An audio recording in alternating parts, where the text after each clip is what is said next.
ಕಾಂಗ್ರೆಸ್ ಪಕ್ಷಕ್ಕೂ ಸ್ವಾಭಿಮಾನ ಇಲ್ಲ, ಸಿದ್ದರಾಮಯ್ಯ ಅವರಿಗೂ ಸ್ವಾಭಿಮಾನ ಇಲ್ಲ. ಇನ್ನ ಅವರು ಯಾವ ಸಮಾವೇಶ ಮಾಡ್ತಾರೆ ಅಂತೇಳಿ ಕಾಂಗ್ರೆಸ್ ಪಕ್ಷದ ವಿರುದ್ಧ ಸಿಟಿ ರವಿ ವಾಗ್ದಾಳಿ ನಡೆಸಿದ್ರು. ಮೈಸೂರಿನಲ್ಲಿ ಸಿಟಿ ರವಿ ಮಾತಾಡಿದ್ರು. ಸಿದ್ದರಾಮಯ್ಯ ತನ್ನ ಸ್ವಾಭಿಮಾನವನ್ನೇ ಅಡ ಇಟ್ಟು ತನ್ನ ಬಾಂಧವರಿಗೆ ವಕ್ಫ್ ಹೆಸರಲ್ಲಿ ಜಮೀನನ್ನ ಕೊಡಿಸ್ತಾ ಇದ್ದಾರೆ. ಕುರುಬ ಜನಾಂಗದ ಬಹಳ ಜನರ ಆಸ್ತಿಯನ್ನ ವಕ್ಫ್ ಕಬಳಿಸಿದೆ. ಕಾಂಗ್ರೆಸ್ ಓಟಿನ ಗುಲಾಮಗಿರಿತನ ಮಾಡ್ತಿದೆ. ರಾಜ್ಯದಲ್ಲಿ ವಕ್ಫ್ ಬೋರ್ಡ್ ಹೆಸರಿನಲ್ಲಿ ಲ್ಯಾಂಡ್ ಜಿಹಾದ್ ನಡೀತಾ ಇದೆ. ಇದರ ವಿರುದ್ಧ ಬಿಜೆಪಿ ಬೀದಿಗಿಳಿದು ಹೋರಾಟ ಮಾಡ್ತಿದೆ ಅಂತ ಹೇಳಿ ಕಾಂಗ್ರೆಸ್ ವಿರುದ್ಧ ಕಿಡಿಕಾರಿದ್ರು. ಇಲ್ಲಿ ಹೇಳಿದ್ನಲ್ಲ, ಮೈಸೂರಿನಲ್ಲಿ ನೀವು ಅವರು ಸ್ವಾಭಿಮಾನ ಎಲ್ಲ ಒತ್ತೆ ಇಟ್ಟು ಗುಲಾಮರಾಗಿದ್ದಾರೆ. ಮತ ಬ್ಯಾಂಕಿನ ಗುಲಾಮಗಿರಿಗೊಳಗಾಗಿ ಬಡವರ ಆಸ್ತಿ ಎಲ್ಲ ವಕ್ಫ್ ಬೋರ್ಡ್ ಅಂತ ಮಾಡ್ಕೊಳ್ಳೋಕೆ ಅವಕಾಶ ಕೊಟ್ಟಿದ್ದಾರೆ. ಎಲ್ಲಿದೆ ಸ್ವಾಭಿಮಾನ? ಕಾಂಗ್ರೆಸ್ ಪಾರ್ಟಿಗೆ ಇಲ್ಲ ಸ್ವಾಭಿಮಾನ. ಕಾಂಗ್ರೆಸ್ ಪಾರ್ಟಿಗೆ ಸ್ವಾಭಿಮಾನ ಇಲ್ಲ. ಸ್ವಾಭಿಮಾನ ಕಳ್ಕೊಂಡಿರ್ತಕ್ಕಂಥ ಪಾರ್ಟಿ ಕಾಂಗ್ರೆಸ್ ಪಾರ್ಟಿ.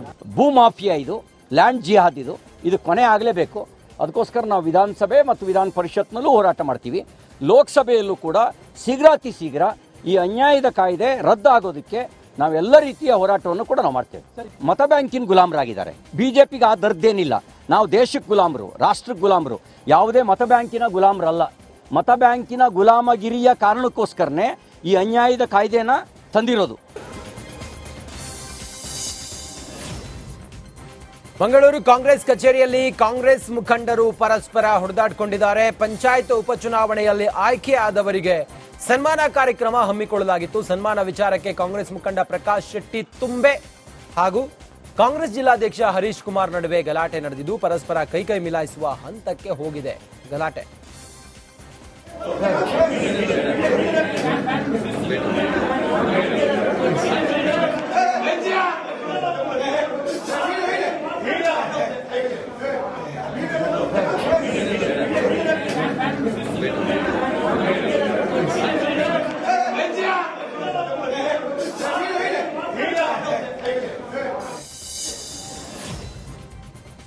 ಚಂದ್ರಶೇಖರ್ ಸ್ವಾಮೀಜಿ ವಿರುದ್ಧ ಎಫ್ಐಆರ್ ವಿಚಾರಕ್ಕೆ ವಿಪಕ್ಷ ನಾಯಕ ಆರ್ ಅಶೋಕ್ ಪ್ರತಿಕ್ರಿಯೆಯನ್ನು ನೀಡಿದ್ದಾರೆ. ಮೈಸೂರಿನಲ್ಲಿ ಮಾತನಾಡಿದ ಅವರು, ಇಡೀ ಒಕ್ಕಲಿಗ ಸಮಾಜ ಸ್ವಾಮೀಜಿ ಅವರ ಹಿಂದೆ ಇದೆ. ಕಾನೂನಿಗೆ ವಿರುದ್ಧವಾಗಿದ್ರೆ ಆ ಹೇಳಿಕೆ ಕ್ಷಮೆ ಕೇಳ್ತೀನಿ ಅಂತ ಅವರು ಕ್ಷಮೆ ಸಹ ಕೇಳಿದ್ದಾರೆ. ಚುನಾವಣೆ ವೇಳೆ ಕಾಂಗ್ರೆಸ್ನವರು ಅದೇ ಸ್ವಾಮೀಜಿ ಬಳಿ ಹೋಗಿದ್ರಿ, ಈಗ ಕಾನೂನಿಗಿಂತ ಯಾರು ದೊಡ್ಡವರಲ್ಲ ಎನ್ನುತ್ತಿದ್ದೀರಾ. ಕಾಂಗ್ರೆಸ್ನವರು ಮುಸಲ್ಮಾನರನ್ನ ಓಲೈಸೋದಕ್ಕೆ ಹೋಗ್ತಿದ್ದಾರೆ. ಹಿಂದೂಗಳಿಗೆ ನೋವಾದ್ರೆ ಅವರಿಗೆ ಏನೂ ಆಗಲ್ಲ ಅಂತ ಕಾಂಗ್ರೆಸ್ ಸರ್ಕಾರದ ವಿರುದ್ಧ ಗುಡುಗಿದ್ರು. ಯಾವನ ಮತಾಂಧ ಮುಸ್ಲಿಂ ಹೋಗಿ ಚಿಕ್ಕಪೇಟೆ ಸ್ಟೇಷನ್ ಅಲ್ಲಿ ಕಂಪ್ಲೇಂಟ್ ಕೊಟ್ಟರು. ಅದಕ್ಕೆ ಪೂರಕವಾಗಿ ಸರ್ಕಾರದ ಗೃಹ ಸಚಿವರಿಂದ ಹಿಡಿದು ಉಪಮುಖ್ಯಮಂತ್ರಿಗಳಿಂದ ಹಿಡಿದು ಮುಖ್ಯಮಂತ್ರಿಗಳಿಂದ ಹಿಡಿದು ಕಾನೂನಿಗಿಂತ ಯಾರು ದೊಡ್ಡವರಿಲ್ಲ. ಅದು ಕಾವಿ ಹಾಕಿದ್ರು ಪರವಾಗಿಲ್ಲ ಯಾರಾದ್ರೂ ಅಂತ ಹೋಗಿ ಚುನಾವಣೆ ಬಂದಾಗ ಹೋಗಿ ಕಾಲ್ ಮುಗಿತಾ ಇದ್ರಲ್ಲ, ನೀವೇ ತಾನೇ ಹೋಗಿ ಕಾಲಕ್ಕೆ ಬಿದ್ದು ಏನು ಆಶೀರ್ವಾದ ಕೊಡಿ ಅಂತ. ಇವಾಗ ಅದಕ್ಕಿಂತ ದೊಡ್ಡವರು ಯಾರು ಇಲ್ಲ ಅಂತ ಒಪ್ಕೊಳ್ತೀನಿ ನಾನು. ಆಯ್ತು, ನೀವು ವಿಧಾನಸೌಧದಲ್ಲಿ ಪಾಕಿಸ್ತಾನ ಜಿಂದಾಬಾದ್ ಅಂತ ಕೂಗಿದ್ರಲ್ಲ, ಅವ್ರಿಗೆಲ್ಲ ಬಿರಿಯಾನಿ ಕೊಟ್ಟು ಕಳಿಸಿದ್ದೀರಾ? ಸ್ವಾಮೀಜಿಗೆ ಅಟ್ಲೀಸ್ಟ್ ನೀರನ್ನು ಕೊಡ್ಬೇಕಲ್ಲನಪ್ಪ. ಬಿರಿಯಾನಿ ಕೊಟ್ಟು ಕಳಿಸಿದಿರಲ್ಲ ಅವ್ರಿಗೆಲ್ಲ, ಏನ್ ಮಾಡಿದ್ರು ಅವ್ರ ಮೇಲೆ ಎಲ್ಲ? ಬಸವಣ್ಣನ ಕುರಿತು ಯತ್ನಾಳ್ ವಿವಾದಾತ್ಮಕ ಹೇಳಿಕೆಗೆ ಮಳವಳ್ಳಿ ಕಲ್ಯಾಣ ಬಸವೇಶ್ವರ ಮಠದ ಓಂಕಾರ ಸ್ವಾಮೀಜಿ ಕಿಡಿಕಾರಿದ್ದಾರೆ. ಮಂಡ್ಯದಲ್ಲಿ ಅವರು ಮಾತನಾಡಿದ್ರು. ಯತ್ನಾಳ್ ಇಡೀ ಲಿಂಗಾಯತ ಸಮುದಾಯವನ್ನ ಕೆಣಕಿದ್ದಾರೆ. ವಿಶ್ವಗುರು ಬಸವಣ್ಣನವರಿಗೆ ಅವಮಾನ ಮಾಡಿದ್ದಾರೆ. ಬಸವ ತತ್ವದ ಸ್ವಾಮೀಜಿಗಳ ಬಗ್ಗೆ ಹಗುರವಾಗಿ ಮಾತನಾಡಿದ್ದಾರೆ. ರಾಜ್ಯ ಸರ್ಕಾರವು ಕ್ರಮ ಕೈಗೊಳ್ಳದಿರುವುದು ನಮಗೆ ನೋವಾಗಿದೆ. ಬಿಜೆಪಿ ಪಕ್ಷದ ನಾಯಕರು ಯತ್ನಾಳ್ರನ್ನ ಉಚ್ಚಾಟನೆ ಮಾಡಬೇಕೆಂದು ಒತ್ತಾಯಿಸಿದರು. ಶಾಸಕರಾದಂತಹ ಯತ್ನಾಳ್ ಅವ್ರಿಗೆ ಮಾತಾಡೋದು ಕ್ಷೋಭೆ ಅಲ್ಲ. ಬಸವಣ್ಣವ್ರ ಹೆಸರನ್ನೇ ಇಟ್ಕೊಂಡು ಬಸವಣ್ಣವ್ರದ್ದು ಭಕ್ತಿಯಲ್ಲಿ ಬಸವಣ್ಣವ್ರ ಹೆಸರು ಹೇಳ್ಕೊಂಡು ಓಟು ಮತಗಳನ್ನ ಗಳಿಸಿ ಅವರು ಶಾಸಕರಾದ ಮೇಲೆ ಈ ರೀತಿ ಎಲ್ಲ ಬಸವಣ್ಣವ್ರ ಬಗ್ಗೆ ಅಪಚಾರ ಮಾಡೋದು ಅಕ್ಷಮ್ಯ ಅಪರಾಧ. ಕರ್ನಾಟಕದ ಸಾಂಸ್ಕೃತಿಕ ನಾಯಕನ ಬಸವಣ್ಣವ್ರ ಬಗ್ಗೆ ಆಗಿರುವಂತಹ ಈ ಅವಮಾನವನ್ನು ಕರ್ನಾಟಕ ರಾಜ್ಯ ಸರ್ಕಾರನೂ ಕೂಡ ಯಾವುದೇ ರೀತಿ ಇನ್ನೂ ಕ್ರಮ ಕೈಗೊಳ್ಳದೆ ಇರೋದು ನಮಗೆಲ್ಲ ಭಾಳ ನೋವಾಗಿದೆ. ಶಾಸಕರಾದಂತಹ ಅವ್ರ ಬಗ್ಗೆ ಆ ರಾಜ್ಯಾಧ್ಯಕ್ಷರು ವಿಜಯೇಂದ್ರ ಅವರಾಗಿರ್ಬೋದು, ಯಡಿಯೂರಪ್ಪನವರಾಗಿರ್ಬೋದು, ಬಸವರಾಜ ಬೊಮ್ಮಾಯಿ ಅವರಾಗಿರ್ಬೋದು, ಅವನ್ನ ಪಕ್ಷದಿಂದ ಉಚ್ಚಾಟನೆ ಮಾಡಿ ಅವನ್ನ ಶಾಸಕ ಸ್ಥಾನದಿಂದ ಇಳಿಸಬೇಕು. ಸಿಎಂ ಕಾರ್ಯಕ್ರಮದಲ್ಲಿ ಶಿರಾ ಮೂಲದ ಮಹಿಳೆ ರಂಪಾಟವನ್ನ ಮಾಡಿದ್ದಾರೆ. ಸಿಎಂ ಮುಂದೆ ಸಮಸ್ಯೆ ಹೇಳಿಕೊಳ್ಳೋದಕ್ಕೆ ಓಡಿ ಬಂದಿದ್ದಾರೆ. ಆದರೆ ಪೊಲೀಸರು ಅವರನ್ನ ತಡೆದಿದ್ದಾರೆ. ಪೊಲೀಸರು ತಡೆದಿದ್ದಕ್ಕೆ ಮಹಿಳೆ ರಂಪಾಟವನ್ನ ಮಾಡಿದ್ದಾರೆ. ಪ್ರತಿ ವರ್ಷವೂ ಅರ್ಜಿ ಹಾಕ್ತೀನಿ, ಮನೆ ಮಂಜೂರು ಮಾಡ್ತಿಲ್ಲ ಅಂತ ಮನೆ ಸಿಗದೆ ಇದ್ದಿದ್ದಕ್ಕೆ ಆಕ್ರೋಶವನ್ನ ವ್ಯಕ್ತಪಡಿಸಿದ್ದಾರೆ.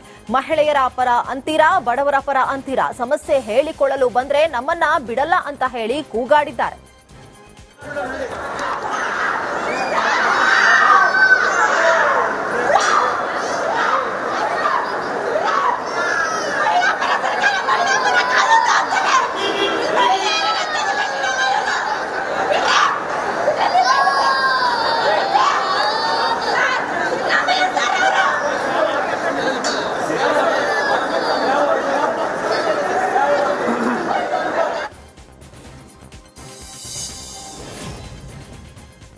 ಮೂಡಾ ಹಗರಣಕ್ಕೆ ಸಂಬಂಧಿಸಿ ಭೈರತಿ ಸುರೇಶ್ಗೆ ಮೂಡಾ ಸಂಕಷ್ಟ ಎದುರಾಗಿದೆ. ನಾಳೆ ಬೆಳಗ್ಗೆ 11 ಗಂಟೆಗೆ ವಿಚಾರಣೆಗೆ ಹಾಜರಾಗುವಂತೆ ಇಡಿ ಸಮನ್ಸ್ ಅನ್ನು ಕೊಟ್ಟಿದೆ.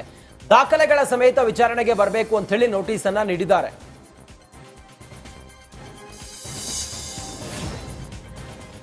ಬಿಜೆಪಿ ರಾಜ್ಯಾಧ್ಯಕ್ಷ ವಿಜಯೇಂದ್ರ ವಿಶ್ವ ಒಕ್ಕಲಿಗರ ಮಠಕ್ಕೆ ಭೇಟಿ ನೀಡಿ ಚಂದ್ರಶೇಖರ ಶ್ರೀಗಳ ಆರೋಗ್ಯವನ್ನ ವಿಚಾರಿಸಿದ್ರು. ಈ ವೇಳೆ ಬಿವೈ ವಿಜಯೇಂದ್ರ ಜೊತೆ ಮಾಜಿ ಡಿಸಿಎಂ ಅಶ್ವಥ್ ನಾರಾಯಣ್ ಸಹ ಮಠಕ್ಕೆ ತೆರಳಿ ಶ್ರೀಗಳ ಆರೋಗ್ಯವನ್ನ ವಿಚಾರಿಸಿದ್ರು.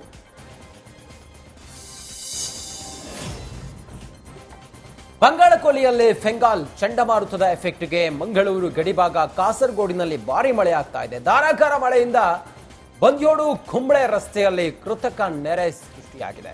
ರಸ್ತೆ ಪೂರ್ತಿ ನೀರು ನಿಂತು ವಾಹನ ಸವಾರರು ಪರದಾಡ್ತಾ ಇದ್ದಾರೆ.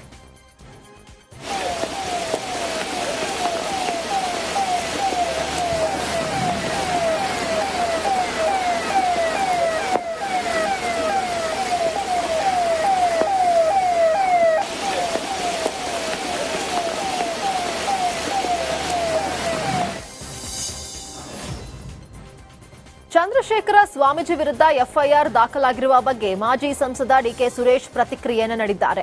ಸ್ವಾಮೀಜಿಗಳು ಈಗಾಗಲೇ ವಿಷಾದ ವ್ಯಕ್ತಪಡಿಸಿದ್ದಾರೆ.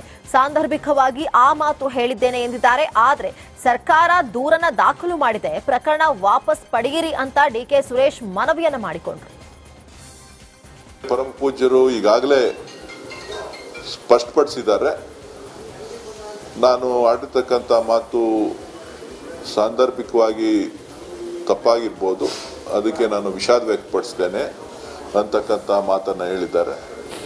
ಸೊ ಕೆಲವರು ಈ ರೀತಿಯ ಹೇಳಿಕೆಗಳನ್ನು ಕೊಟ್ಟಾಗ ಸರ್ಕಾರ ಗಮನ ಹರಿಸಿ ದೂರನ್ನು ದಾಖಲೆ ಮಾಡಿಕೊಂಡಿದೆ. ನಾನು ಸರ್ಕಾರವನ್ನು ಒತ್ತಾಯ ಮಾಡ್ತೇನೆ, ಸ್ವಾಮೀಜಿಯವರು ಈಗಾಗಲೇ ಸ್ವತಃ ಹೇಳಿಕೆಯನ್ನು ಹಿಂಪಡೆದಿರೋದ್ರಿಂದ ಈ ಪ್ರಕರಣವನ್ನು ಇಲ್ಲಿಗೆ ಮುಕ್ತಾಯ ಮಾಡಲಿಕ್ಕೆ ತಾವು